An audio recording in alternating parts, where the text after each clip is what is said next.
Morning guys, welcome to our daily vlogs. तो guys आज थी मावस और हम सब तो जल्दी उठ गए ये वाला थे। हटा दो, भगवान जी का गाना लगा रही हूँ मैं। दोनों लगा दूँ।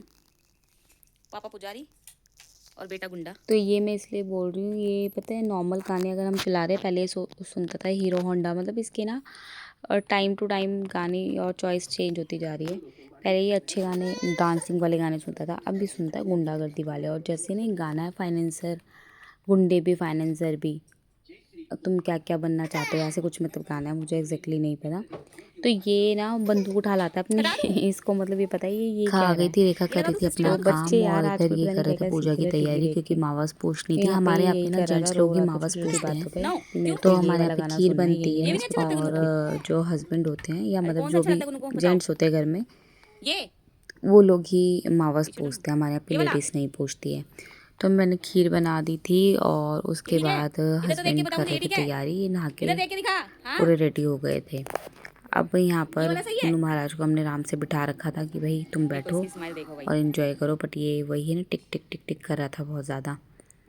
अब एक तो सारांश नहीं होता ना, उस दिन ये ज़्यादा देखो तंग बताओ करता है। ठीक है ये। अभी ये मतलब इसको ये होता है कि भाई है तो वो गाने गुन्नू इधर तो चेंज देख के करता बताओ, सही है वाला रहेगा। गाना ठीक है। सारांश नहीं था ना, इधर इसकी देख के वजह बताओ से मम्मा इसको को। टीवी वगैरह दिखाना पड़ता है। गुन्नू सारांश क्लैपिंग ने तो ना करते हैं, इसको फिर अच्छा सारी लग रहा तो बेकार इधर देख के आदतें मम्मा को डाल देख दी के। है। और खुद हमने सारांश को ये पता है 3 साढ़े 3 गन साल उठ तक गई गन। टीवी फ़ोन, मतलब फ़ोन तो उसको अभी स्टार्ट हुआ है, मतलब 2 साल से आसपास हो गए कि जो फ़ोन वोन देखने लगा है। अदरवाइज़ हमने बहुत अच्छी आदत डाली हुई थी उसको, उसका स्क्रीन टाइम बहुत कम था, बट उसने इसका बढ़ा दिया है ऐसे गन्नू डांस क्योंकि वो करो। देखता है तो भाई ये भी वही देखता है। यहाँ पे रेखा ने सफाई कर दी थी, फिर हस्बैंड ना मतलब मावस पूछ रहे थे। तो हमारे यहाँ पे मावस ऐसे पूछी जाती है, देखो इनसे बैठा नहीं जाता, फिर भी ये पैर फोल्ड करके बैठ गए।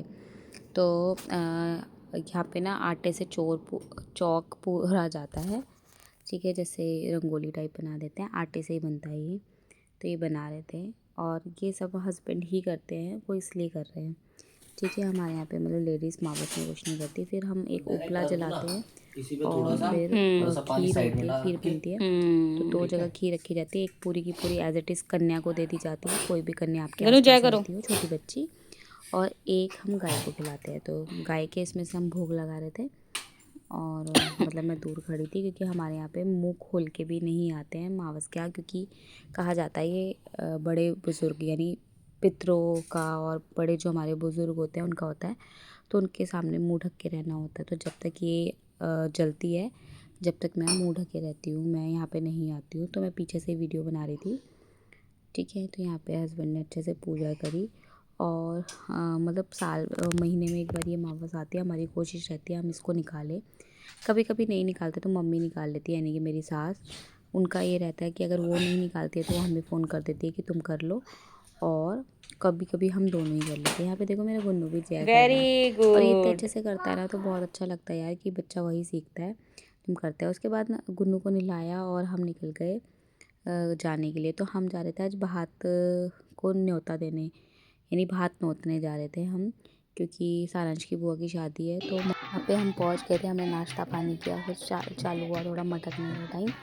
तो मटकने के लिए बहुओं में मैं ही थी, तो सबसे ज़्यादा मेरे को ही सब देख रहे थे, तो मैंने थोड़ा सा डांस किया। और ऐसे मौके पे करना भी चाहिए क्योंकि बहू बेटियाँ डांस करती हुई खुश रहती हुई अच्छी लगती है। इसके बाद हमने खाना पीना खा के अपने घर आ गए थे, क्योंकि इनकी पैकिंग नहीं हुई थी और आज इनको निकलना था अपनी ट्रेनिंग के लिए, ये ऑफिस की ट्रेनिंग के लिए बाहर जा रहे थे। तो बड़ा अजीब लग रहा था क्योंकि 8 साल बाद ऐसा हो रहा था कि ये कहीं जा रहे थे मेरे बिना। नहीं तो हम लोग बच्चों को लेके और अब साथ में ही जाते हैं, कभी हमने ऐसा नहीं हुआ कि बच्चों को छोड़ के हम कहीं जा रहे हैं घूमने, या ये मेरे बिना कहीं घूमने जा रहे हैं या मैं इनके बिना कहीं घूमने जा रही हूँ। हम जब भी जाते हैं, जहाँ भी जाते हैं, साथ में ही जाते हैं हम। नहीं तो हम नहीं जाते हैं। मेरे हस्बैंड ऑफिस की ट्रिप पे भी कहीं नहीं जाते अकेले, हम मुझे छोड़ के। तो उनका भी ना बहुत मन भारी हो रहा था पैकिंग करते हुए, और कई दिन से परेशान भी थे कि तुम लोग कैसे रहोगे, और मैं भी। तो पर एक दूसरे को थोड़ा सा सपोर्ट कर रहे थे, ऐसे कि अरे अरे जाओ जाओ कोई दिक्कत नहीं है।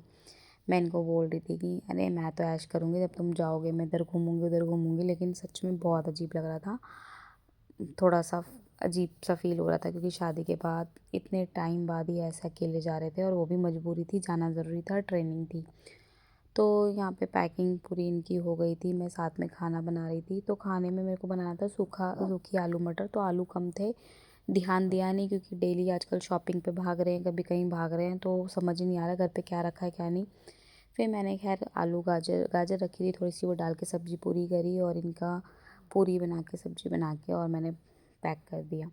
तो मैंने तिल के लड्डू बनाए थे थोड़े से, वो भी पैक कर दिए ताकि इनको वहाँ भूख लगे। तो ठीक है, यहाँ पे गुन्नू महाराज खेल रहे थे और हस्बैंड को हम गेट तक छोड़ने आए। तो गुन्नू को लगा कि हम सब कहीं बाहर घूमने जा रहे हैं, बट जब उसने देखा डैडी अकेले जा रहे हैं तो बहुत तेज़ रोने लगा। उसके बाद हम वहाँ से वापस आ गए। आज दोनों बच्चे रो के सोए थे। सारांश को सच में पापा की याद आ रही थी, क्योंकि वो पापा के साथ ही सोता है, और गुन्नू इसलिए रो रहा था कि पापा उसको नहीं दिख रहे थे। तो बच्चे भाई थोड़े से इमोशनल थे और इनको देख के ना मुझे भी रोना आ गया था। लेकिन क्या था, बच्चों को सुला दिया मैंने। उसके बाद मुझे इनकी टेंशन हो रही थी, क्योंकि फ़र्स्ट टाइम ऐसा हुआ था, इनकी खुद की टिकट कंफर्म नहीं हुई थी।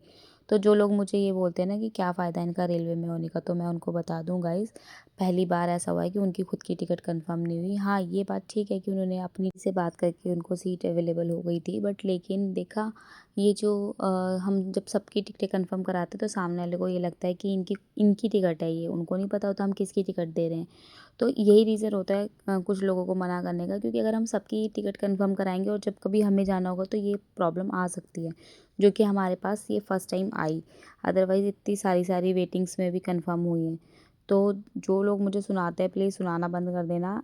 ये सिचुएशन हमारे साथ भी हो जाती है, जो आपके साथ कभी होती होगी।